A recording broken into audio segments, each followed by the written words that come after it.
Alam nyo ba na sa Archdiocese of Manila, mayroong 25 pilgrim churches na hinati-hati sa iba't ibang clusters. Ang mga ito ay family, faith, labor, vulnerable, at education clusters. Bawat cluster ay may 5 simbahan na may kanya-kanyang misyon sa paglilingkod sa iba't ibang sektor ng lipunan. Sa iyong pilgrimage, maaari mong puntahan ang mga ito at sa bawat pagbisita, ang iyong QR code ay maisascan upang maitala ang iyong paglalakbay na espiritual. Habang tayo ay papunta sa huling simbahan, alalahanin po natin ang diwa ng bisita iglesia at pilgrimage. Hindi lang ito isang tradisyon, kundi isang paglalakbay ng pananampalataya, isang pagkakataon upang lumalim ang ating relasyon sa Diyos at mapalakas ang ating pag-asa sa gitna ng mga pagsubok ng ating buhay. Kaya't huwag tayong manatili sa dilim ng Black Saturday, tumingin tayo sa muling pagkabuhay ni Kristo. Dahil sa Kanya may bagong buhay, bagong simula at walang hanggang pag-asa. Oh, last church na ito. Mga kasambuhay, tara na!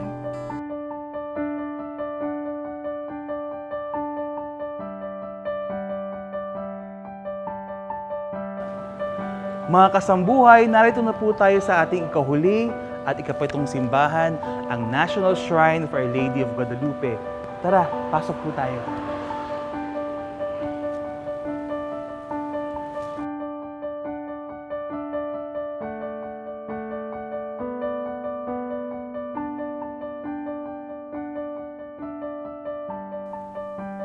Itinatag ang National Shrine of Our Lady of Guadalupe noong Nobyembre 23, 1951 bilang tugon sa lumalaking bilang ng mga deboto. Mula sa isang simpleng parokya, ito ay naging isang mahalagang Marian pilgrimage site nang mailipat ang imahen ni Our Lady of Guadalupe mula sa San Nicolas Chapel sa Maynila patungong Guadalupe Nuevo, Makati. Noong 2002, itinaas ito bilang Archdiocesan Shrine sa ilalim ni Cardinal Sin at noong Mayo 31, 2010, opisyal itong idineklarang National Shrine ni Cardinal Rosales. Ang mahal na birhen ng Guadalupe na nagpakita kay San Juan Diego noong 1531 sa Mexico ay kinilala bilang Patroness of the Americas at noong 1935, idineklara ni Papa Pius XI bilang Celestial Patroness ng Pilipinas. Matatagpuan ang dambana sa Guadalupe Nuevo, Makati City, isang urbanisadong lugar na kilala sa mga naninirahang urban poor. Sa kabila nito, nananatili itong isang sentro ng pananampalataya at pagninilay para sa komunidad. Ang unang imahen ng Our Lady of Guadalupe sa dambana ay inukit ni Maximo Vicente at sa paglipas ng panahon, lalo pang lumago ang kahalagahan ng shrine sa mga deboto. Ang simbahan ay may puting dingding, stained glass na bintana, nakataas na altar at malawak na pasilyo.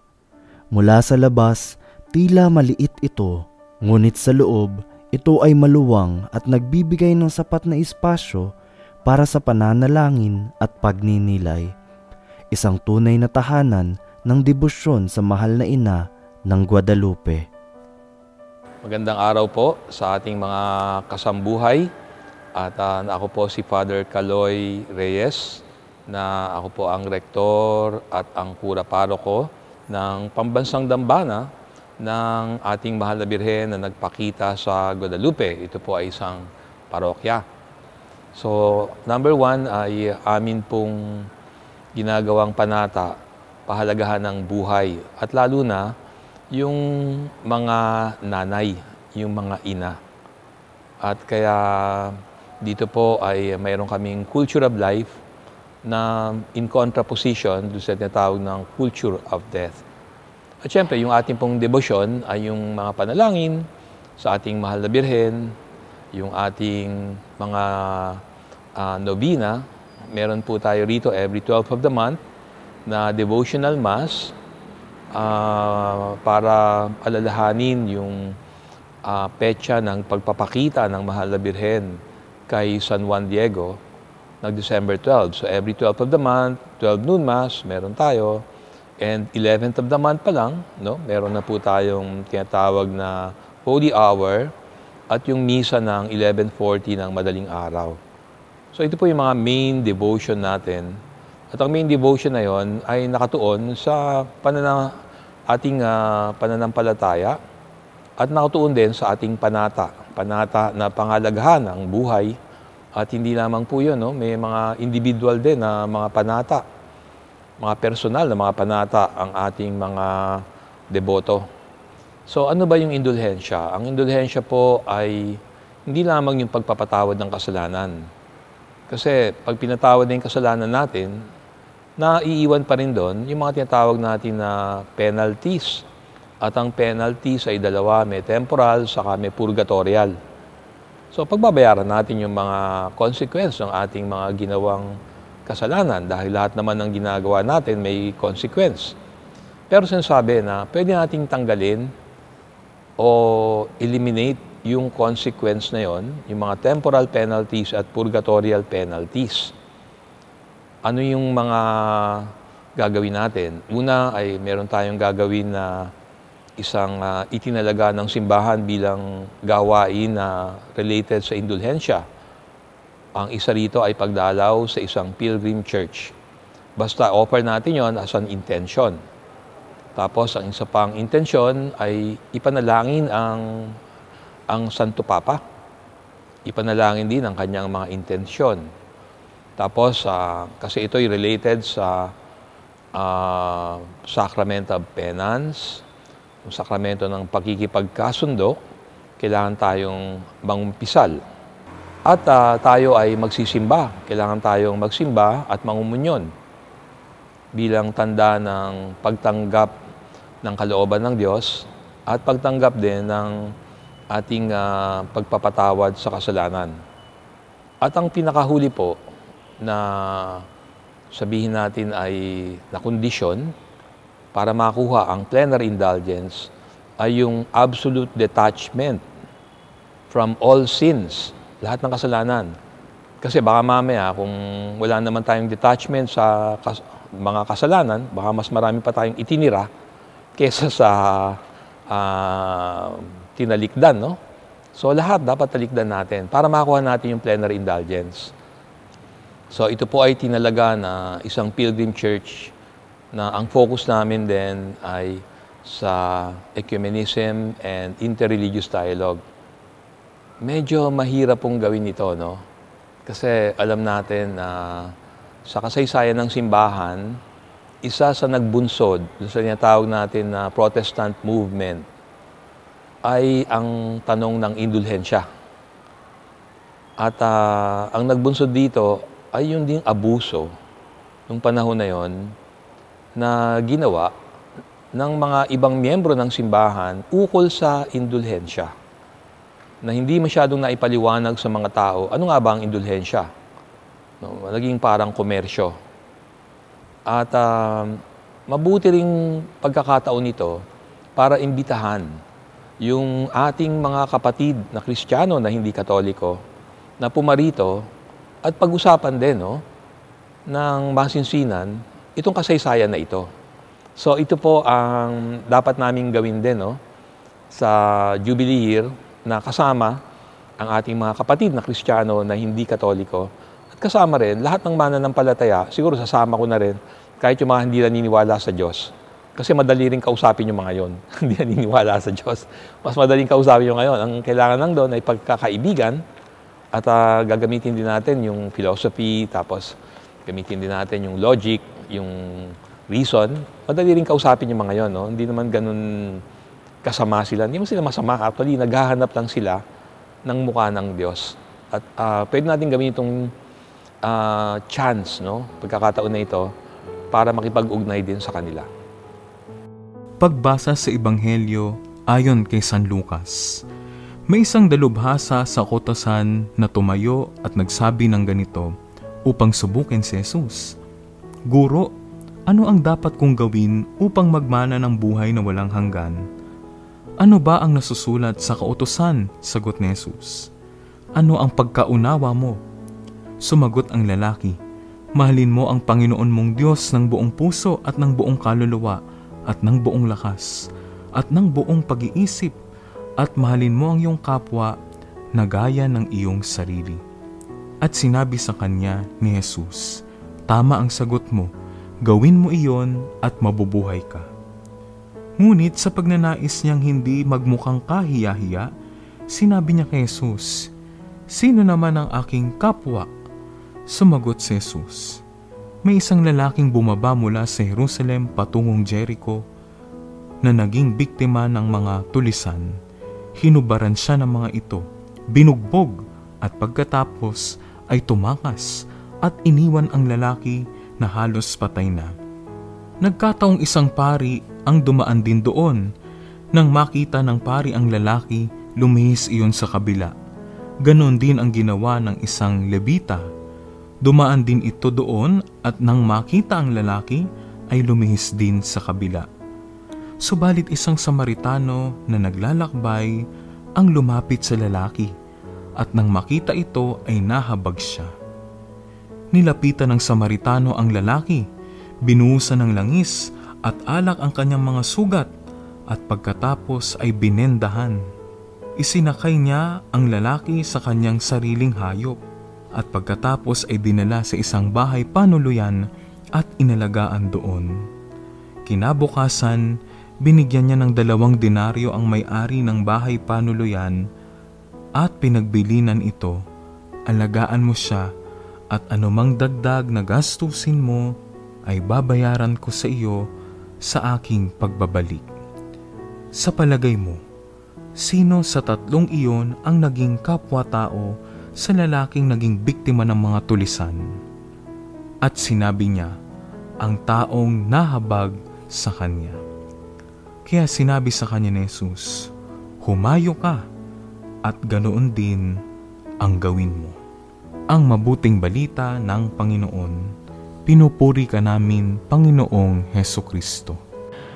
Alam niyo ba kung bakit napakahalaga ng mahal na ina ng Guadalupe? Isipin mo isang ordinaryong katutubo, si Juan Diego, ang pinili niyang kausapin. Hindi isang pari, hindi isang mayaman, kundi isang taong walang kapangyarihan. At ang mensahe niya, ako ang iyong ina, ina ng lahat ng tao. Sa panahong iyon, ang mga Espanyol at ang mga katutubo sa Mexico ay malupit na magkakaaway. Ang mga katutubo ay tinuturing na mababa, parang hindi tao. Pero sa pagpapakita ng mahal na ina, parang sinabi niya, walang mataas o mababa, walang dayuhan o katutubo. Lahat kayo mahalaga sa Diyos. At hindi ba ito rin ang gustong ituro sa atin ni Jesus sa kwento ng mabuting Samaritano? Isang dalubhasa sa batas na nagtanong kay Jesus, sino ang aking kapwa? Hindi sumagot si Jesus ng direkta, sa halip nagkwento siya tungkol sa isang taong ginulpi ng mga tulisan. Nakita siya ng isang pari pero nilampasan lang. Nakita siya ng isang Levite pero umiwas din. Pero may isang Samaritano, isang taong tinuturing na kaaway ng mga Hudyo na lumapit, naglinis ng mga sugat niya at nagbayad para siya ay maalagaan. Tapos tinanong ni Jesus, sino ang naging tunay na kapwa sa kanila? At ang sagot, hindi yung pareho ng reliyon, hindi yung pareho ng lahi, kundi yung nagpakita ng awa. Minsan kasi ang dali lang mahalin ang mga taong gusto natin, mga kaibigan natin, kapamilya, yung mga kapareho natin ng paniniwala. Pero paano yung iba? Yung iba ang pananampalataya, iba ang lahi, iba ang panig sa politika. Ganito rin ang sitwasyon ngayon sa mundo. Masyado kasi tayong nasanay ng kami laban sa kanila. Katoliko laban sa ibang reliyon, Pilipino laban sa dayuhan, mayaban, laban sa mahirap. Pero ang sabi ni Jesus, ang tunay na Kristiyano, hindi namimili ng tutulungan. Your neighbor is not about who they are, it is about how you love them. Hindi natin kailangan maging magkapareho para magmahalan. Kung may nangangailangan, tutulungan mo ba siya kahit iba siya sa'yo? Ang mabuting Samaritano ay isang dayuhan sa pananampalataya ng mga Hudyo, pero siya ang naging bayani sa kwentong ito. Ganito rin ang paanyaya sa atin ng simbahan sa Jubilee 2025. Matuto tayong makipagkaibigan at makipag-usap sa ibang Kristiyanong sekta at maging sa ibang relihiyon. Hindi ito nangangahulugan na bibitawan natin ang pagiging Katoliko natin. Hindi po.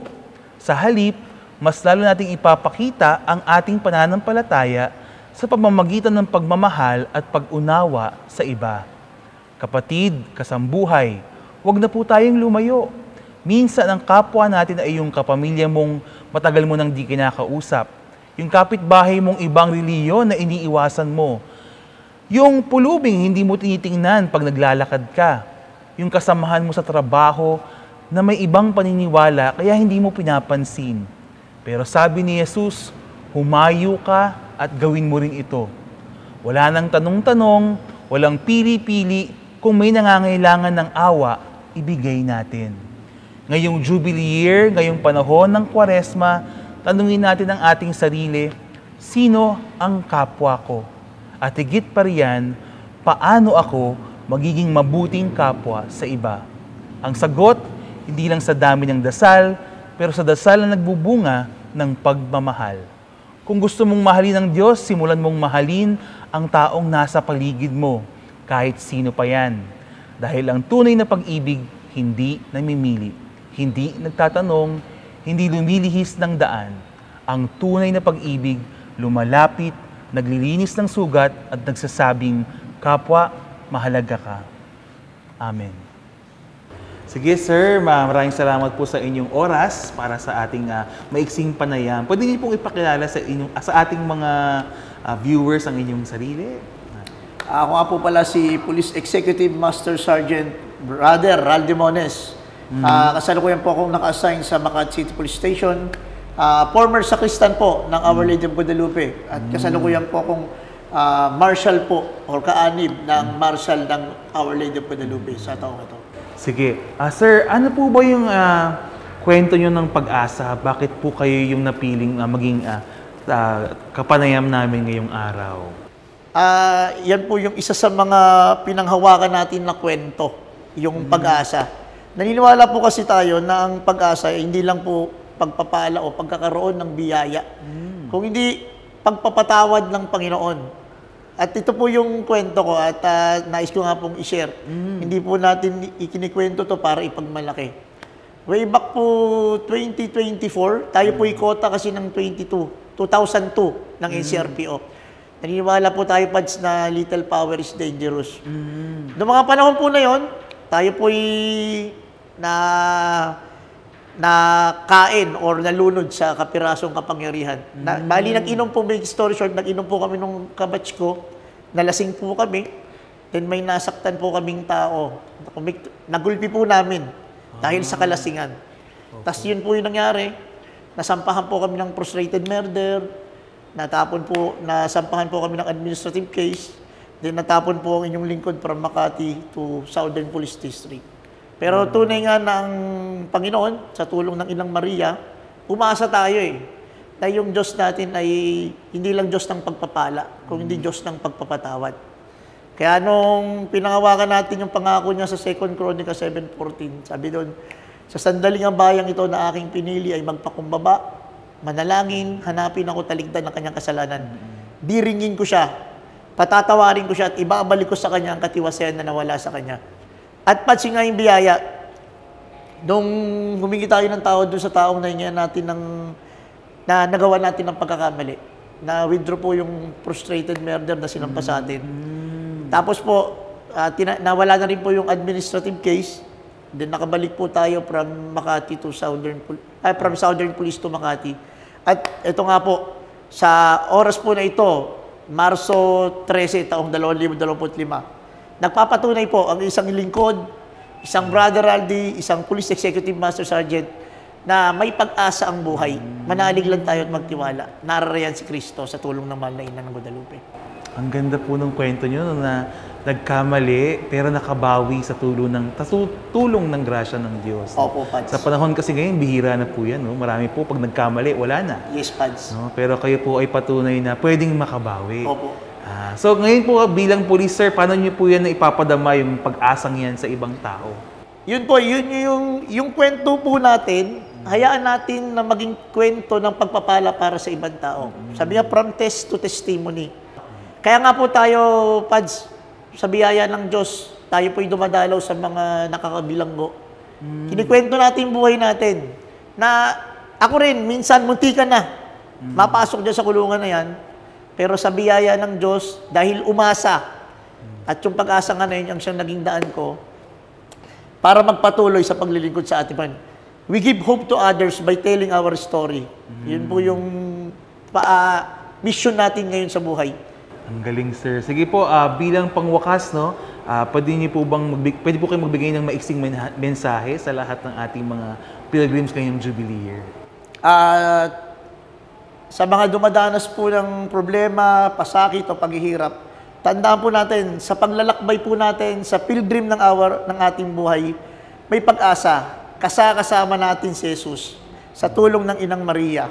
At tandaan po natin, after po ng pag-asa, nandoon po yung biyaya.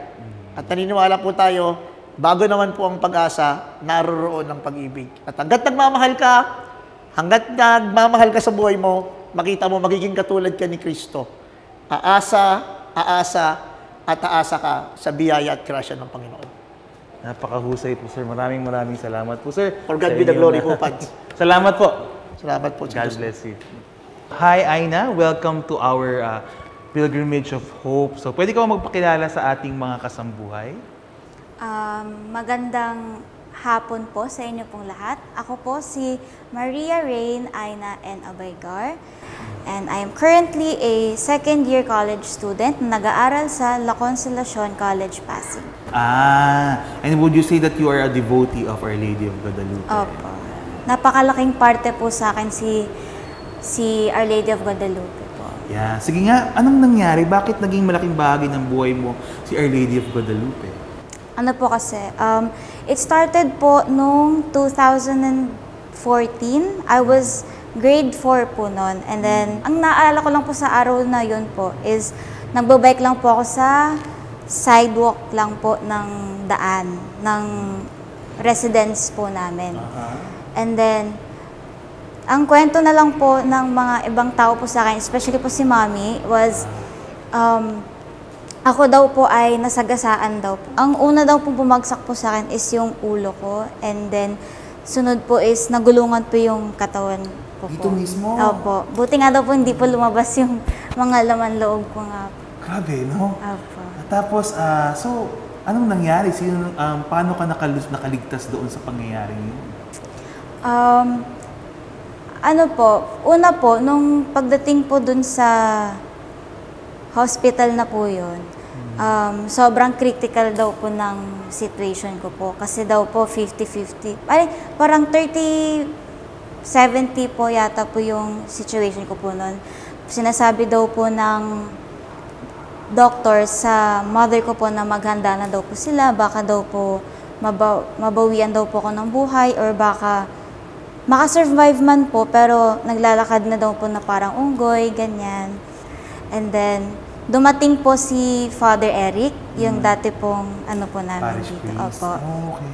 And then, nag-visit po siya sa akin and then dala niya po si Our Lady of Guadalupe po na Tilma, na galing daw po sa Mexico. And then, dinasalan niya daw po ako. And then, kinabukasan daw po, nagulat daw po yung mga doctors. Kasi daw po, sobrang lala daw po ng itsura ko po. And then, kinabukasan daw po, parang okay na daw po kaagad yung, ano ko, yun. Okay na. Opo. Tapos yun na, nagtuloy-tuloy na ang iyong paggaling. Opo. And then, nagising na lang po ako na, ayun, na nasa ICU po ako. So, kasi nakaranas ka ng isang napakalaking milagro sa iyong buhay. Kamusta ka in terms of pag-asa? Nauubusan ka rin ba paminsan-minsan? And if yes, saan ka kumukuha ng pag-asa? Opo, may times po na nawawalan po ako ng hope na parang gusto ko na rin po sumuko. Like sa studies, na may times na sobrang hirap po ako sa pag-aaral na to the point na parang gusto ko na lang po itigil. Ayoko na ganyan-ganyan. Pero naisip ko po na bakit ako susuko when pwede naman po akong lumaban po ulit. Pero kaya ang gamit ko pong pag-asa po ay siya po mismo, si Lord po, at saka si Mama Mary. Amen. Sige, maraming salamat, Aina. No? Siguro bilang panghuli, pwede ka pang magbigay ng maiksing mensahe sa lahat ng mga Pilgrims of Hope ngayong Jubilee year. Sa mga nahihirapan po dyan po na to the point na nagsisink down na po kayo, ang mensahe ko po sa inyo is wag po kayong sumuko. Kasi napaka-bait po ng Panginoon po sa atin. And if wala na po kayong solution sa inyong problems, magdasal lang po kayo sa Kanya. Dahil alam ko na kahit hirap na hirap po kayo, nandiyan po siya po, nanonood po sa inyo at tutulungan po kayo. No matter what happens po. Dahil alam ko po na mahal po tayo ni Lord po.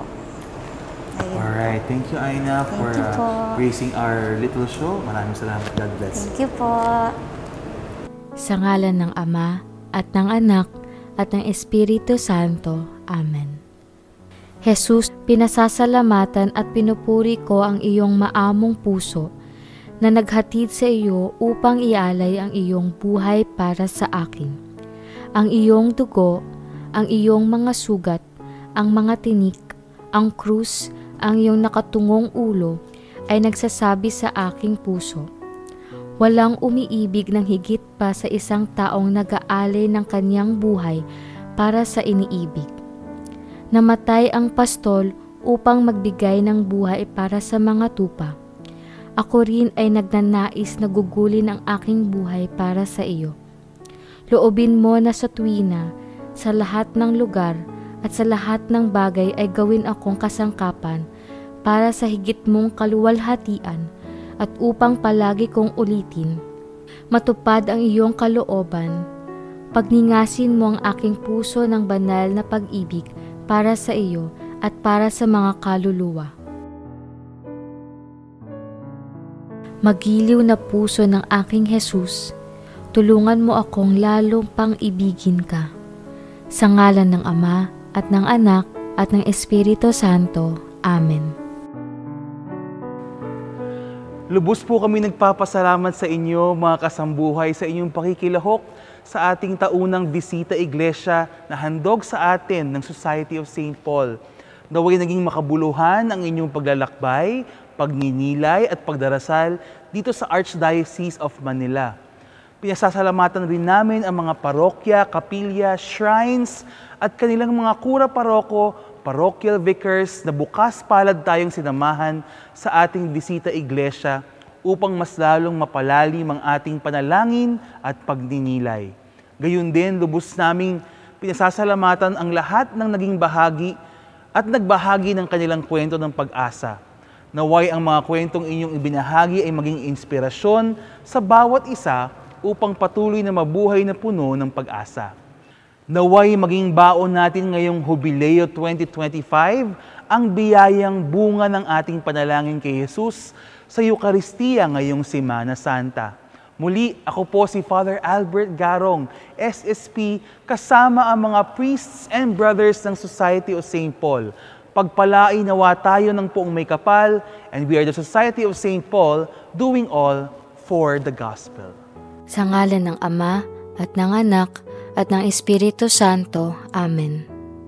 Ama sa langit, ang pananampalataya na ibinigay mo sa amin kay Hesukristo, aming kapatid, at ang ningas ng pag-ibig na pinag-alab sa aming mga puso ng iyong banal na Espiritu, naway muling panibaguhin sa amin ang pag-asa sa pagdating ng iyong kaharian. Pagyamanin nawa kami ng iyong biyaya upang bigyang sigla ang aming pagpapalaganap ng iyong mabuting balita. Ito naway maging hudyat ng pagpapanibago ng sangkatauhan sa pag-asang isang bagong langit at lupa ay aming makamtan, kung saan ang kapangyarihan ng dilim ay nalupig, at ang iyong kaluwalhatian ay magliliwanag magpakailanman. Nawa ang biyaya ng hubileyo ay muling pag-ibayuhin sa amin, mga manlalakbay pag-asa, ang pagnanasa sa iyong kaharian. Naway ang biyayang ito ang maghatid ng kasiyahan at kapayapaan ni Hesukristo sa lahat. Sa iyo, aming Diyos magpakailanman, luwalhati at papuri, magpasawalang hanggan. Amen. Sa ngalan ng Ama at ng Anak at ng Espiritu Santo. Amen.